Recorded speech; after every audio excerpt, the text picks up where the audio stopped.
think men are going to have to adjust. Just like women, we're going to have to adjust because we're adjusting to setting boundaries. We're adjusting to taking care of ourselves. We're adjusting to, no, I'm going to get my nails done. You take care.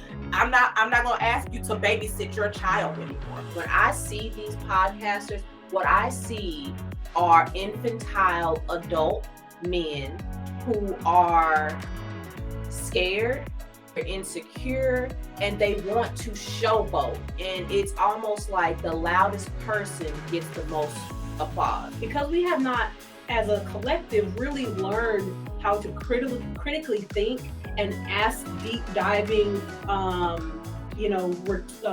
rhetorical or not type of questions. We don't know how to dive into a person. We don't know how to really get into what's really in your head. Where did these ideas come from?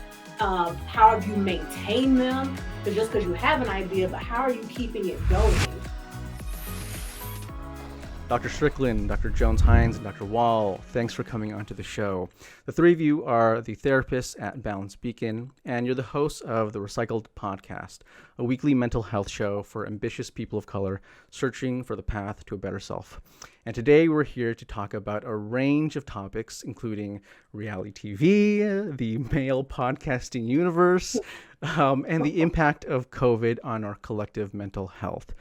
But before we jump into these topics, I'd love to briefly go over the journey that you've all been through to get to this point. So when it comes to therapy and mental health, what motivated you all to pursue this kind of work? Was there a particularly influential person in your life, or did this just develop over time?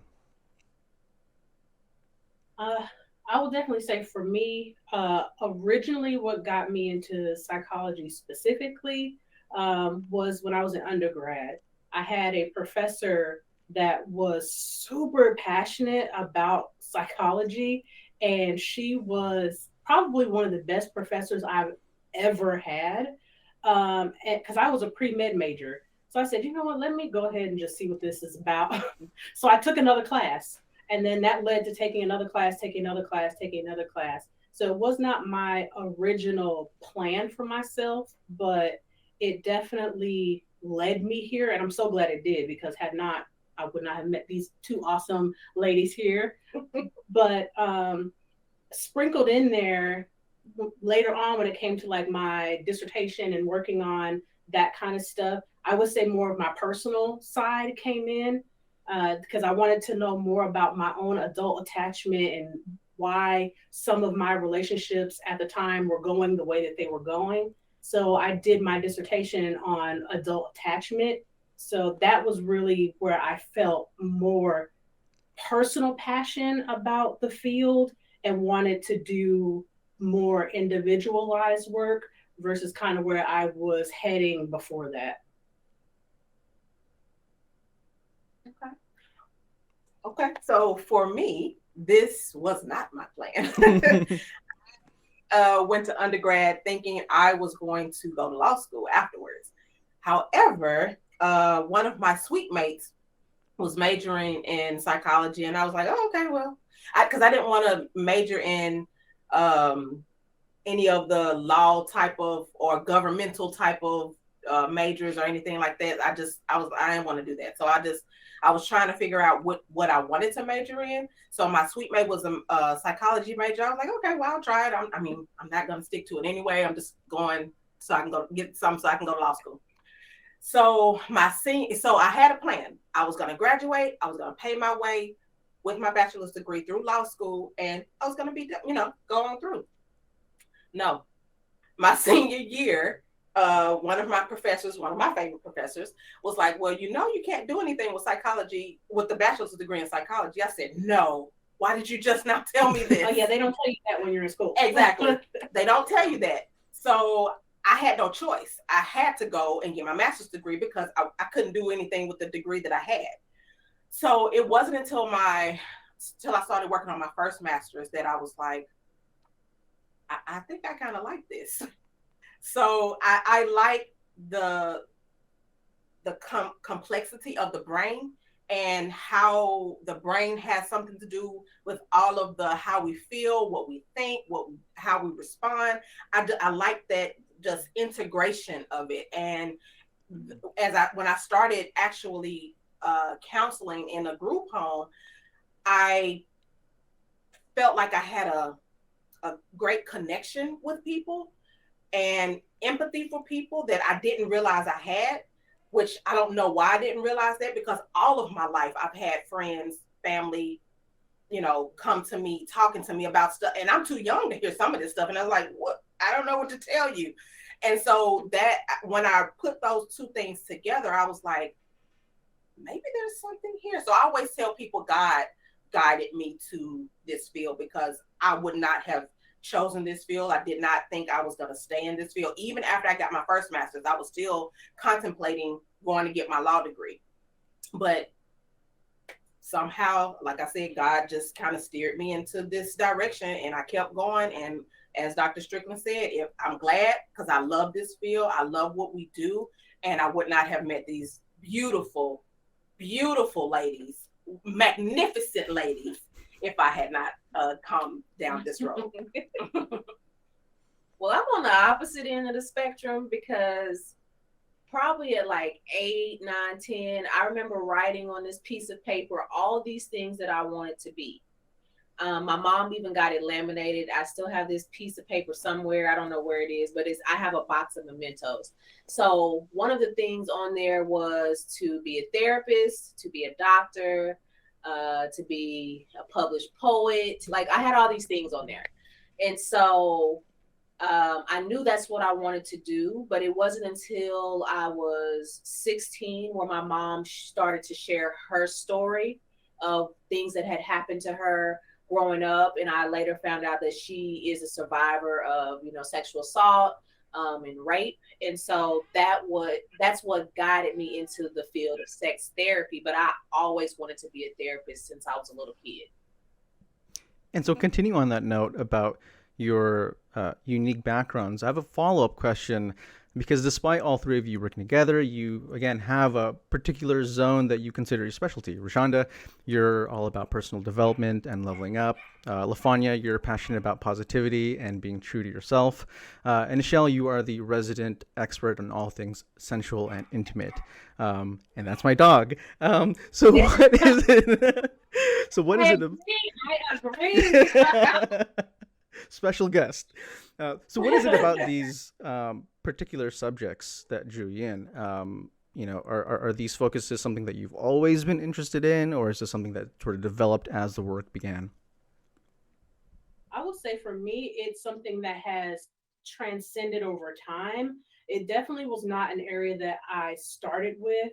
So my background and one of my huge passion areas is developmental disabilities and intellectual disabilities. So if anybody that knows me in the field knows that is where my heart truly lies, because I love working with people with autism, especially adults with on the spectrum.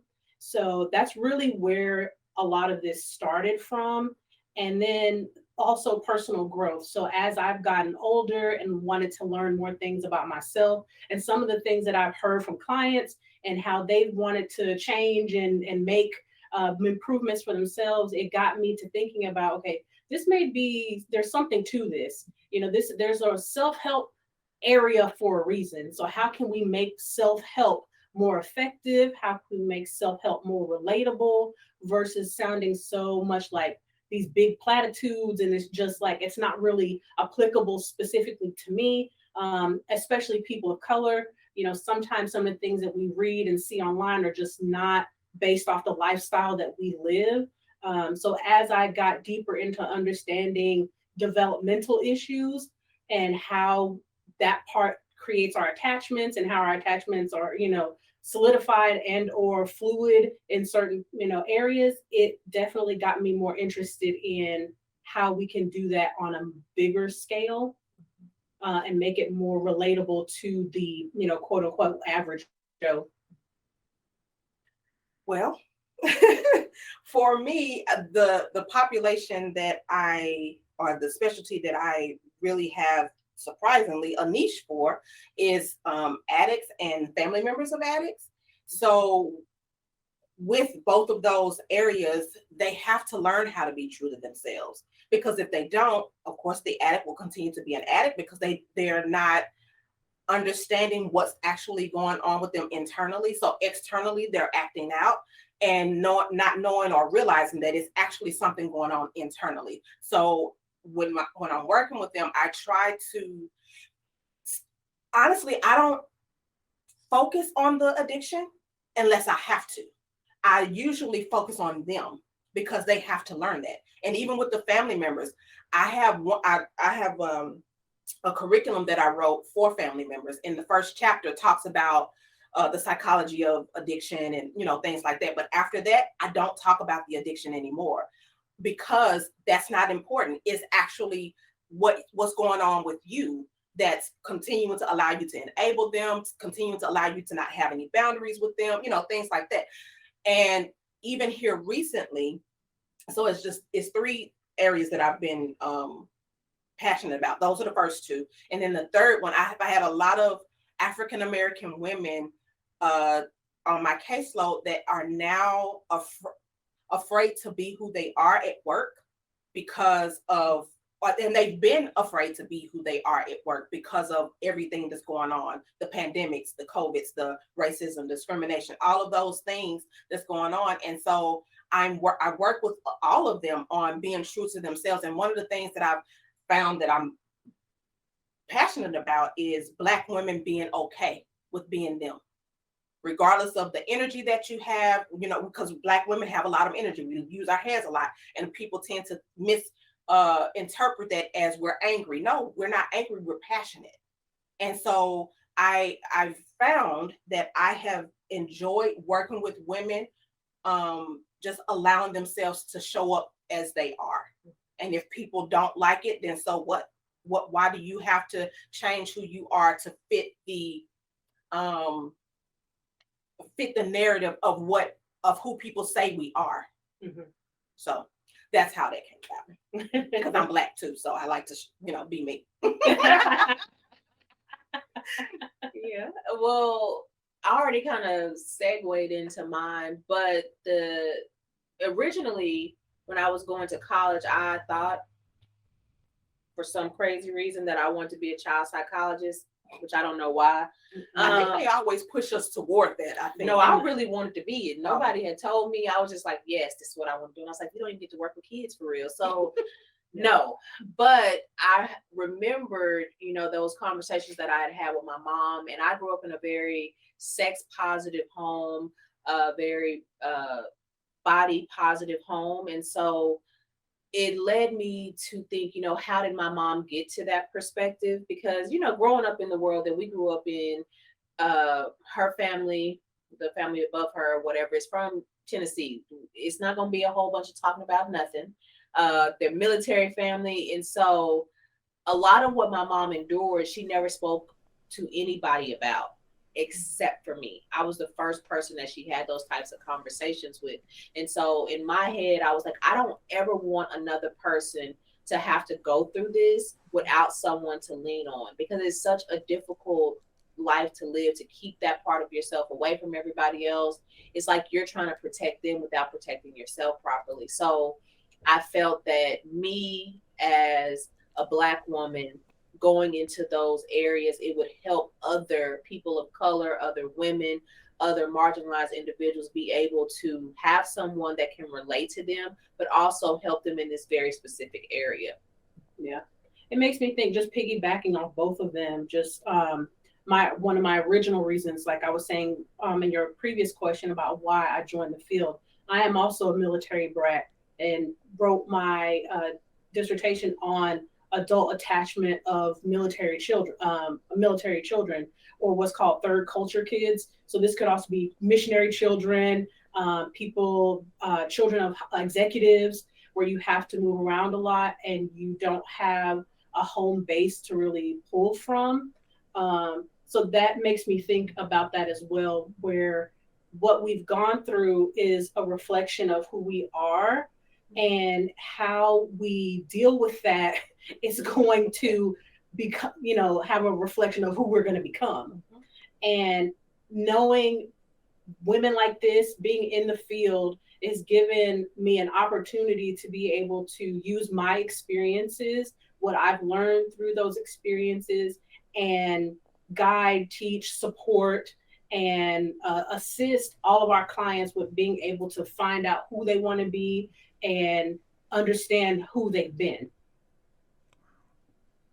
And so, sticking on the subject about mental health, I wanted to move on to the subject of podcasting, because 2 years ago, the three of you started the RePsychled Podcast, a show that tackles everyday issues related to love, relationships, work, pop culture, but done from a mental health lens. And over the years, you've covered amazingly rich and complex topics that challenge you to think and to really ask questions, which is a stark contrast to our next subject, which is the rapidly growing podcasting manosphere.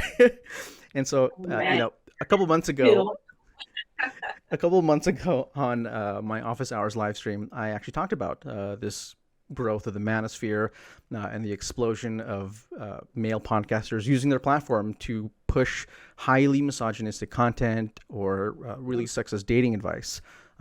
As doctors and podcasters who can actually speak on these topics, like dating and compatibility from an educated perspective, what's your take on these content creators and their audience? And what do you think this type of content why do you think this content is gaining so much momentum among young men and women, despite being really horrible advice? Oh man, I have so many thoughts. Yeah, I was like, please go first, because I have so many thoughts. I have to get them together so they can make sense. So I definitely think one reason that there's been an explosion in some of the male, that red pill incel manosphere type, is that there's been a lot of focus on women development, women empowerment.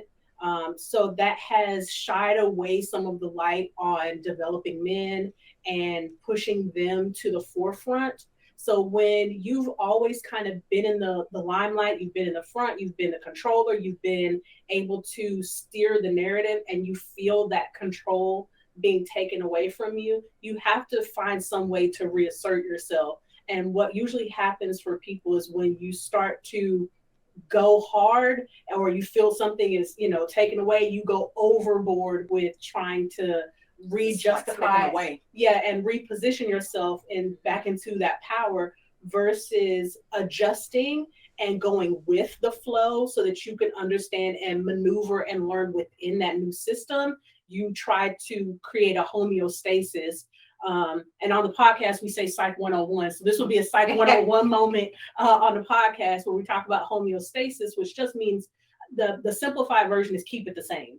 So I want things to stay the same way because it keeps me in the position I'm comfortable with, that I'm familiar with. And the way the world has been changing, that's not happening anymore. The expectations for how men treat women are changing. The expectations on how they present themselves just naturally is changing. And even mixing in sexuality, understanding the fluidity of manhood, masculinity is also changing as well. But you're going to have those diehard people that want homeostasis. And I think for women, women are learning how to take care of themselves. And when I say take care of themselves, self-care. Like we're no longer in that era of thinking, I have to work 8, 10, 12 hours a day. And now I have to come home, cook, clean, take care of the kids. We're learning how to take care of ourselves. So we're learning how to say no. We're learning our voice. We're learning that we have an opinion and those opinions matter. And I don't think men were ready, because it was, to their defense, it was like we snatched the rug from under them. And they just kind of like fell and was like, I don't know what to do. What is this? I don't know. What's going on?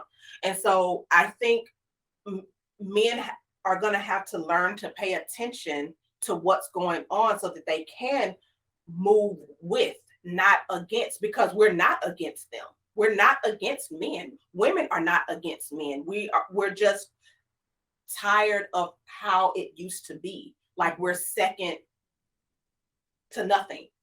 and they're first, or you all are first. Sorry, because you are a man. So and I have a podcast, so okay. Mock pot meat kettle.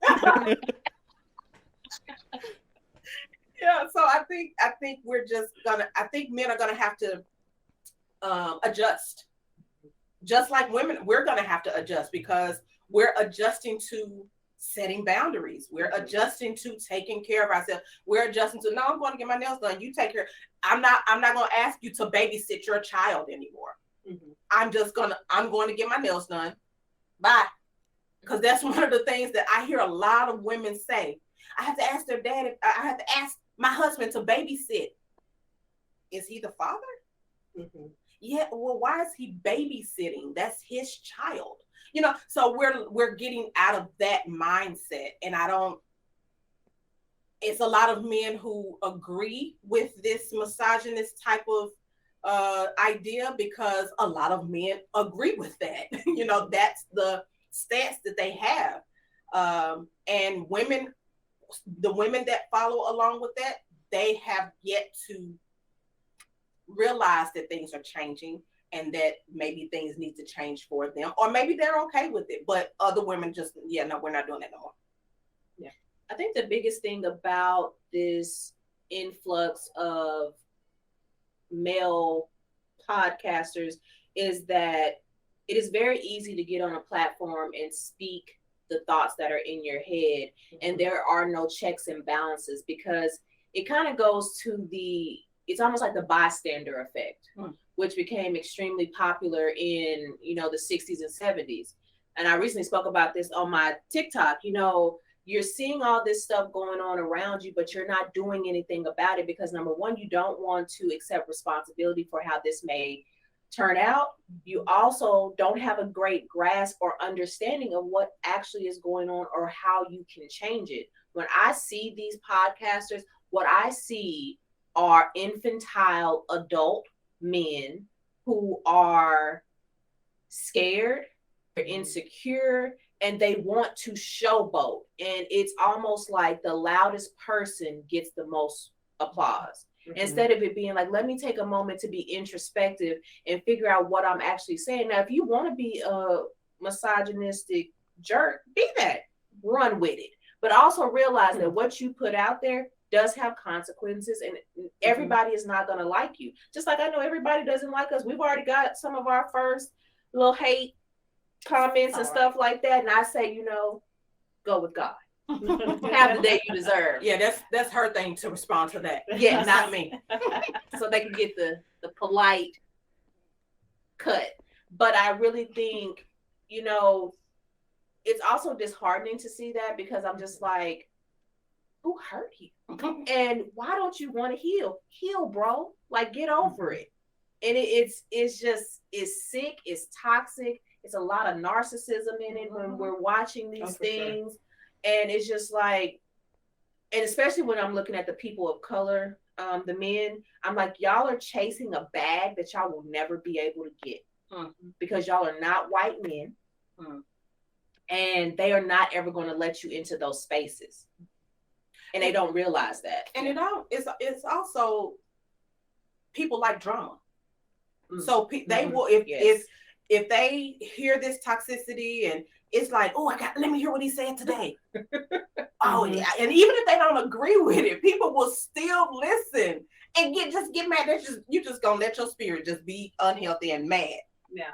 And the saying that misery loves company. And what I usually add on top of that, it's not that misery just loves company. Misery loves miserable company.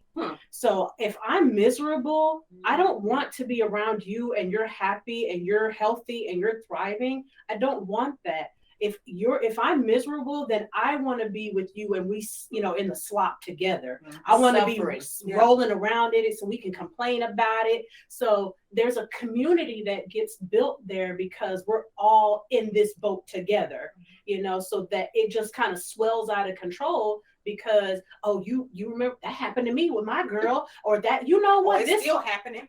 Yeah, so again, that misery loves miserable company. Yeah. So the more that we thrive in it, then we just really sink more and more and more into ourselves, which is where you see how that kind of, a lot of this manosphere are incels. They may be having sexual relations with women, some of them, but their mentality is very much like an incel. So again, the more you find people that have your mindset, it gets much more difficult to change that mindset, because I have a cloak and, or, you know, a type of community and what's the word I'm looking for? Following. You know, I have a support system around me that will continue to encourage that line of thinking versus challenge it. These men are like the blackberry. They refuse to grow, they refuse to develop, and they will get left behind. And you know, it could be wrapped into scaredness as well, because they don't know what that change is going to look like. Definitely. They don't know, if I heal, then what does that mean? We talk about that all the time. Once a person heals from something, now you have an empty hole somewhere and you don't know what to fill it up with. So I'm just gonna stick with my misery. Wow. Yeah. I mean, that's probably the most comprehensive, like, heartfelt, but also brutally honest analysis of it. I love it. And I'm so glad that we talked about this, because I want to stay on this topic of love and relationships. And I actually want to switch over to a guilty pleasure of mine, which is reality TV dating shows. Specifically, I want to talk about the wildly popular Netflix original series, Love is Blind, where contestants have to find a match and fall in love without ever seeing each other's faces. My wife and I finished the first 2 seasons of the American version, and we also watched the Brazilian and the Japanese seasons. And one of the things that I found so fascinating were the differences between the questions and the conversations people were having while they were trying to find the perfect match. So, for example, like in the Japanese season, a lot of the questions people asked were very logical and rooted in like childhood insecurities or like work-life balance and day-to-day compatibility.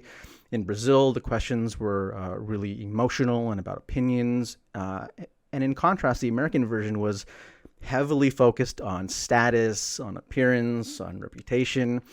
And so my question is, very accurate, right? And so my question is, what do you think?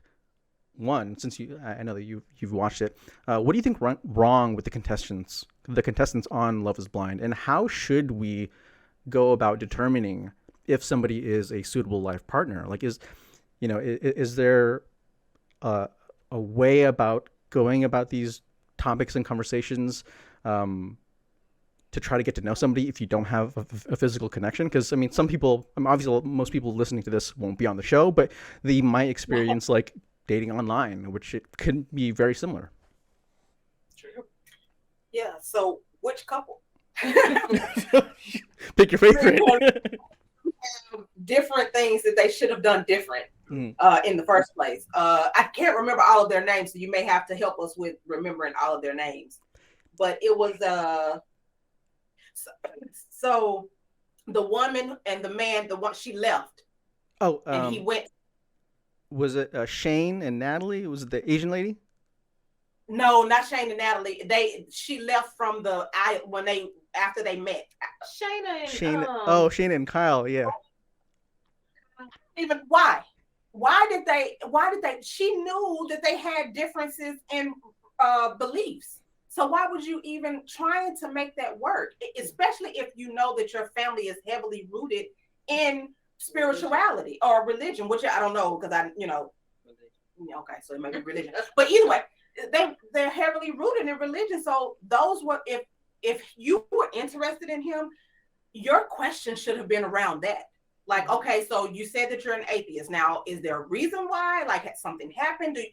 Were you church hurt? Like, what happened that created this dynamic for you and God? And if it wasn't rooted in that, then how did you think that was going to work anyway? I believe the commonality that I saw in this past season is that a lot of people want something that they don't have the capability of giving someone else.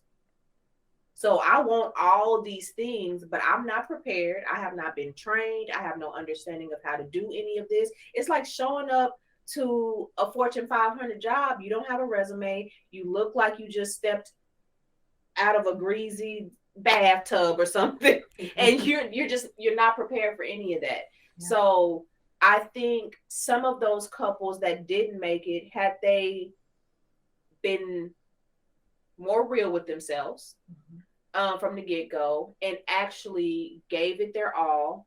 We're not even going to get into Shake at all because he's oh God, no. a hot mess. Yeah. But had they given it their all, they actually probably would have found a meaningful and long-lasting relationship. But people get in their heads and they mess themselves up. Because I'm sorry. No, you're fine.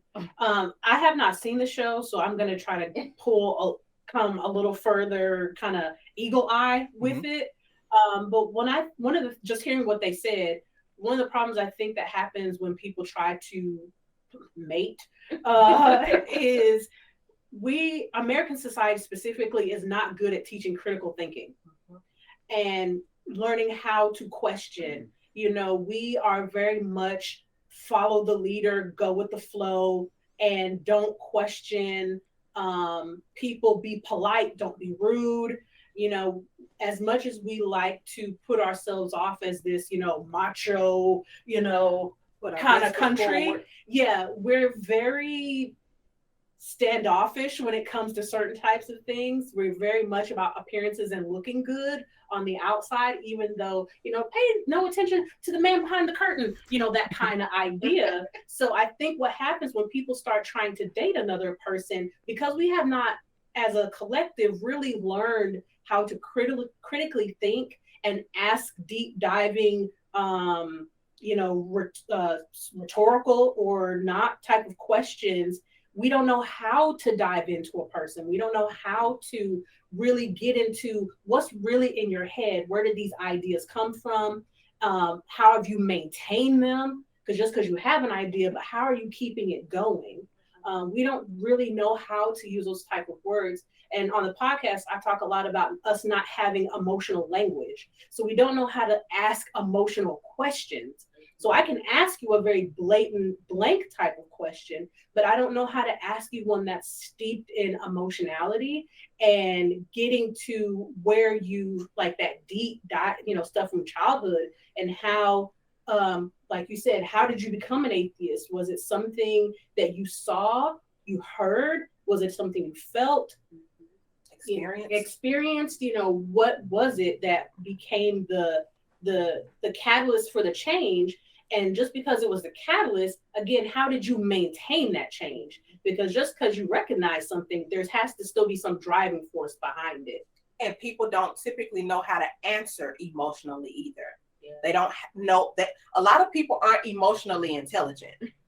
One of the first things that we do after our intake for our clients is we give them a feeling sheet, because we ask them, we need you to enhance your vocabulary of emotions. Happy, sad, angry. Past that.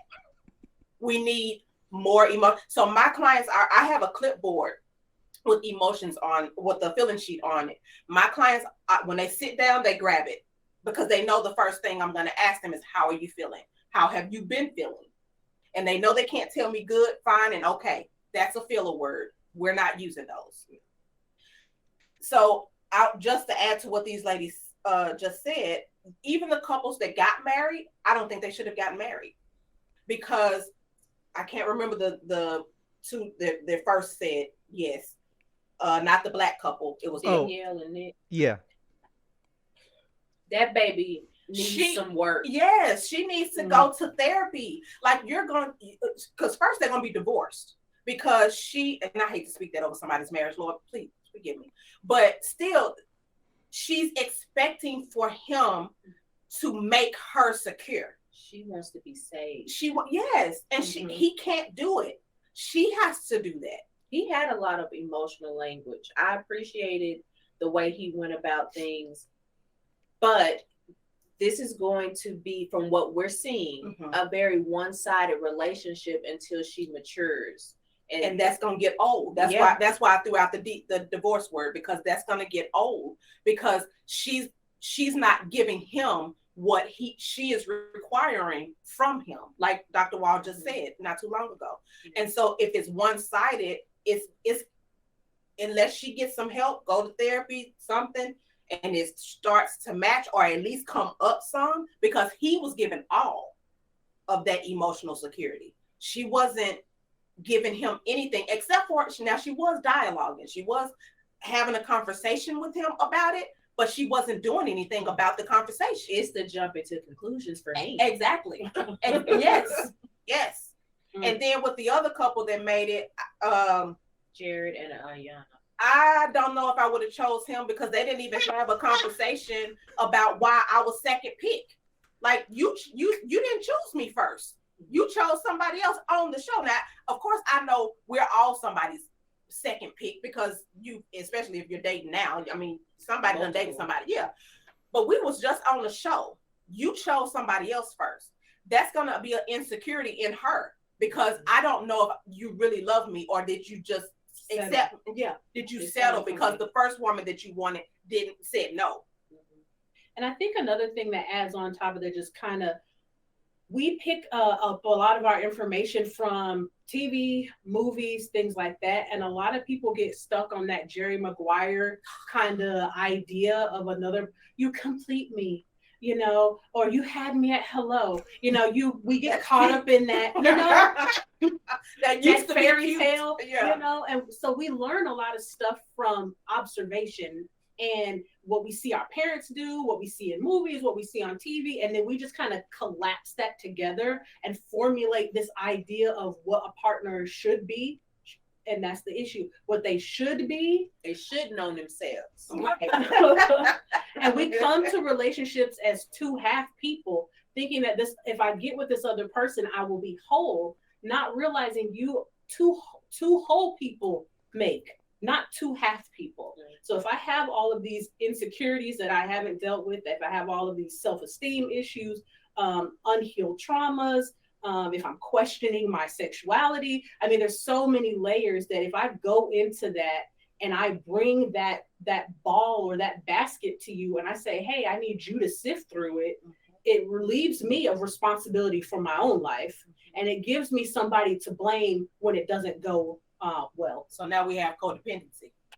Wow. Because now I'm depending on you to make me feel better. Yeah. Now I'm depending on you to make me think different. Now I'm depending on you to make me move around different. And so when you stop doing that, now if you come in the room and you're upset, now I'm upset because I don't know why you upset. It got to be me. It's got to be my fault. You ain't seen me all day, but it's my fault. Mm-hmm. So we encourage your audience, when they go watch a bunch of movies now, go back and look at how some of these relationships play out. Mm-hmm. And you'll see like, oh my God, mm-hmm. Like, I had no idea. It becomes clear. Yeah. And I wanted to actually follow up with a question about something that you mentioned earlier about, the need to have more emotional fluency and also being able to have these deeper dive conversations. Just real quickly, like, what would you say is a really good emotional question to get to know somebody? Like, is there a favorite one that you feel like you'd ask? I mean, obviously, whether you're dating or whatever, but like, what would be a good screening question to sort of do that deep dive? Is a Dr. Wall answer because very long time. So I mean, I'm also the resident introvert, so I don't be talking to anybody. For me, I'm actually just picking their brains and their hearts to see how they respond. I'm not looking for a specific answer. I'm just really trying to figure out, do they understand themselves and do they know how to effectively communicate?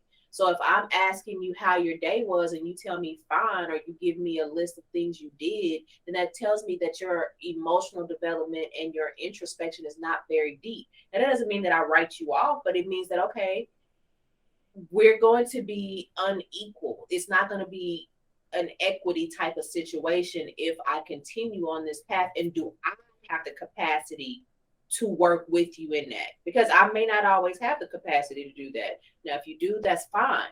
So it's not necessarily a specific question or a specific set of things that I ask. It's more so how they are responding and how they are able to communicate what is going on within them. What I tell my clients and what we've talked about on our podcast is you have 3 parts of yourself, technically 4. So you have your emotional side, you have your thoughts, you have your behaviors, and for us who are spiritual, you have your spiritual side of you. All of those things work together to make you whole. You can't leave one part out and expect to function properly. Like, it's not going to work out well for you, you know? Mm-hmm. So I think a lot of times emotions are hard and people run away from things being hard. And I tell my folks all the time, I don't care if it's hard or it's easy, you need to do it. Mm-hmm. And I think as you're having these types of, because it's not a one type of, like, I agree with Dr. Wall, it's not a one stop type of conversation, but I do think it's important for you to understand, how do you experience pain? How do you experience stress? Not how do you define them, because people can give you a list of behaviors like, oh, well, it means this, this, and this. No, tell me how you experience these things so that I know what I'm looking at when I see it.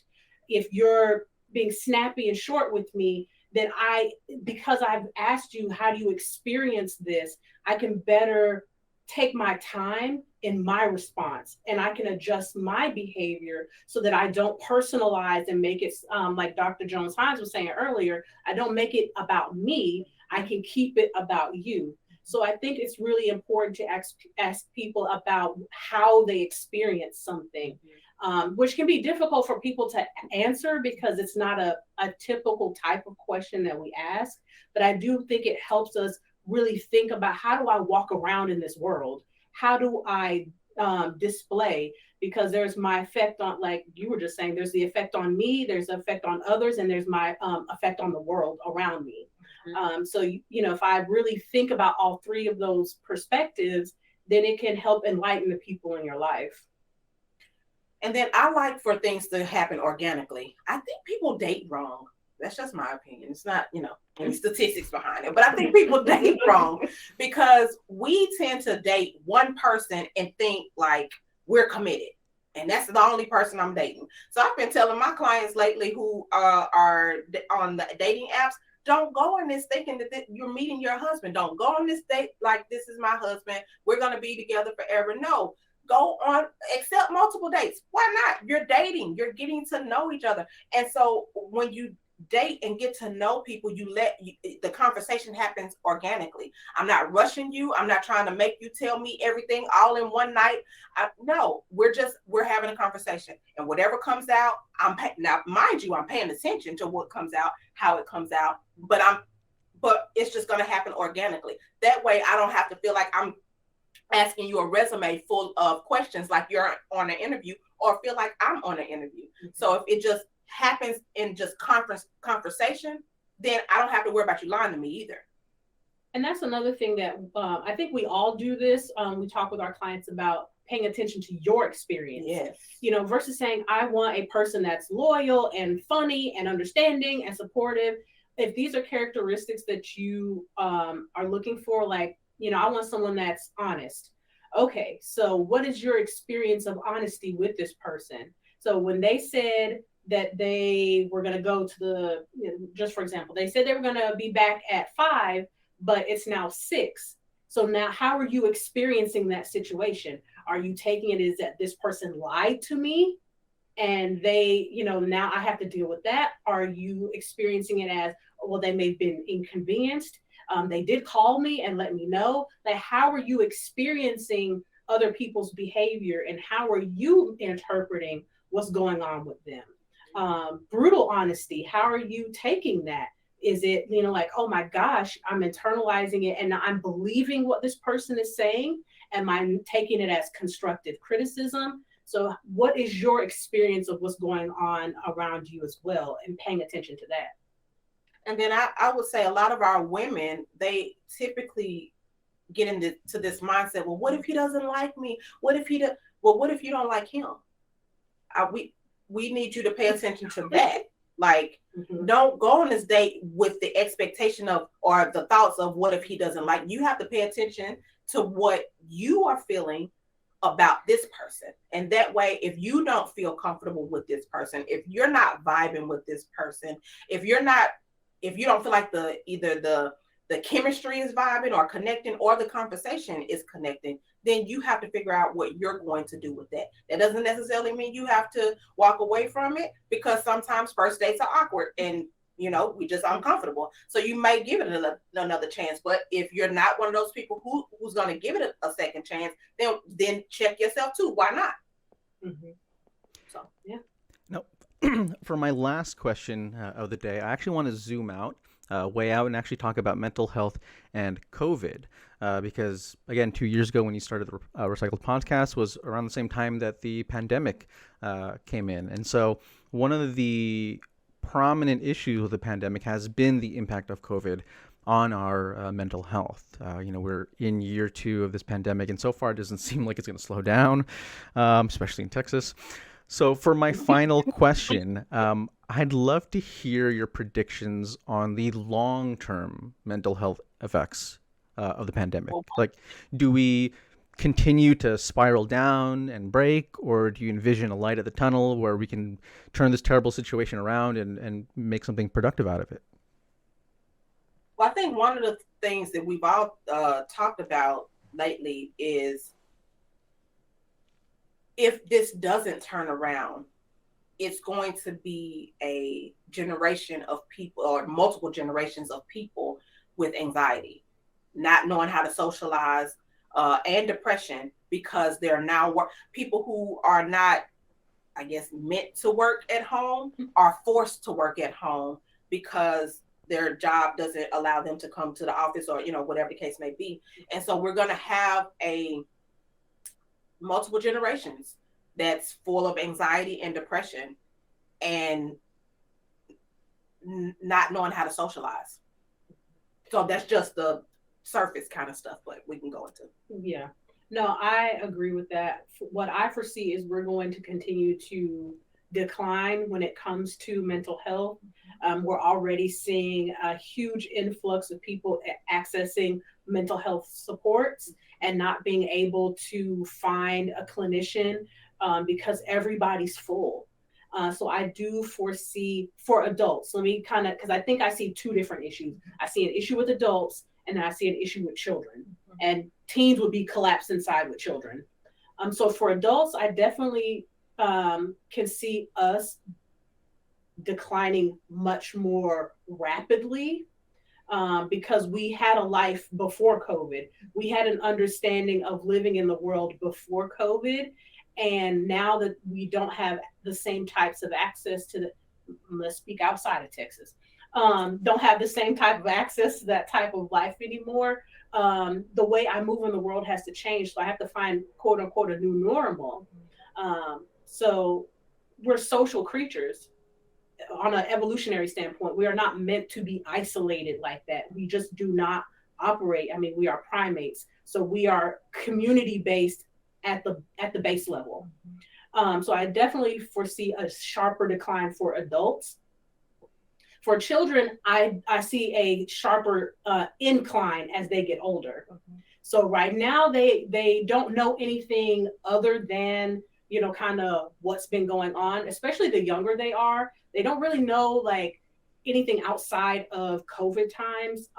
But as they get older and they start to feel the long-term effects, because without going too scientific, our attachments are, and the way we view the world is pretty, I'm not going to say it's set in stone, but they're pretty established by the time we're about 2 or 3.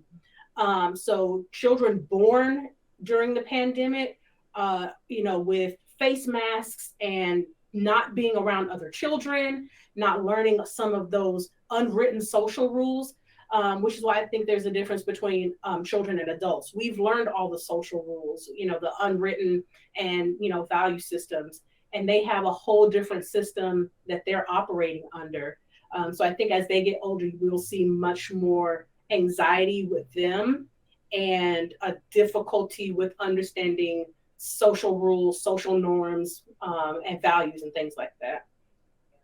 I think the other part of that is the medical side. We still don't have a lot of answers for. We don't know the extent of different things. I know we are seeing a lot of families coming in because of, child death due to COVID related issues. We're seeing a lot of people with brain fog, which you normally don't see in really too many other disordered individuals, unless it's like chemo brain, things of that nature. But you're seeing a lot of those same things, which is going to create an inability to function properly.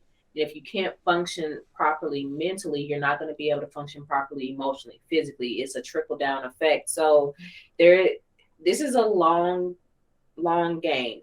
And I think when people choose to sit in their cognitive dissonance, we are doing an injustice to the development of this disease, this virus, and it's why it's been here so long. Mm-hmm. Yeah. And then I also think that because outside of like family interactions and things like that, we have other entities that's affecting us, like people who's been to school, like student loans possibly coming back around, or like for us, insurances, everything increasing in the economy, but our pay doesn't change from insurances, or people don't get raises from their job and they have to go back to work and they're still making $7.25 an hour, but you got to pay $4 for gas. Like those things like that are still going to affect people. And I wouldn't be surprised if we didn't have an influx of PTSD as well. Yeah. Also, there's a great exit from the United States right now. People are leaving in mass numbers, in droves, because anytime you have a pressure cooker situation, all kind of stuff is going to come out and people are going to get tired of it. So, people are going to different countries and living a better quality of life. And it wasn't until, some of the social injustice that we've been witnessing, the epidemic of that, then you have the pandemic, and then you have everything that's going on politically. People are done. People are tired. They're over it. Yeah. And so COVID is doing a lot of things. It has become an eye opener for a lot of stuff. Absolutely. And for future, we hope it gets better, especially that's why we do what we do. We try to, of course, make sure we're able to provide the community with mental health services, so that we can help the community heal. Now, granted, we can't see people 24 hours a day. Our schedules do get filled, and we see as many people as we can, but we pray that we are able to put some sort of dent in the healing process so that we can move forward, so that the world can heal, and we just keep going. Yeah. If there was any silver lining, and I'm stretching that term here, I would say that what COVID has done is made mental health even more accessible, even more spoken about, less stigmatized. Now, it's not gone, but people are now really paying attention. It's become a hot topic. And I hate to say it in that way, because this is something we are passionate about, and this is something we do for a living. So we were here before, when people would be scared to show up in front of your building because they didn't want anybody to know that they were coming to get therapy. But it definitely has come to the forefront. It has made employers much more sensitive to how people experience work and being in a work setting. Again, there's room for improvement across the board, but I do see that there is a light at the end of that tunnel, and that light is not a freight train. That is actually the end of the tunnel. So if there was a silver lining, that would be the one that I could say. Wow. Well, I really appreciate you all coming here to give a really great perspective on everything from, what's going on with our world to the manosphere world. Lafonya, Nichelle, Reshaunda, it's been an honor to have you on LLAG Radio, and you're always welcome back on the show. Unfortunately, our time is up, but before we head out, what are you working on these days, and where can the LLAG community find and support you?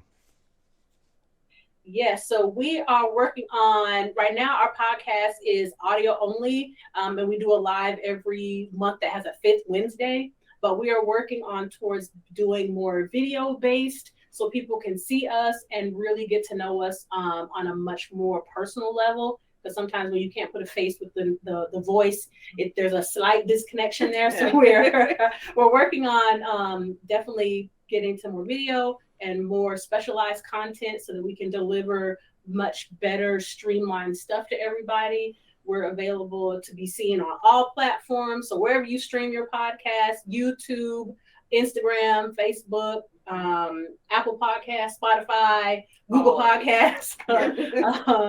And you can find us everywhere as the RePsychled Podcast. So that's RePsychled. Awesome. And we do have our next live show session is March 30th. 6 p.m. Central Standard Time. Fantastic. So I'll go ahead and link out all your socials below. All right, everybody. Thank you for watching. Have a great weekend. Bye. Bye.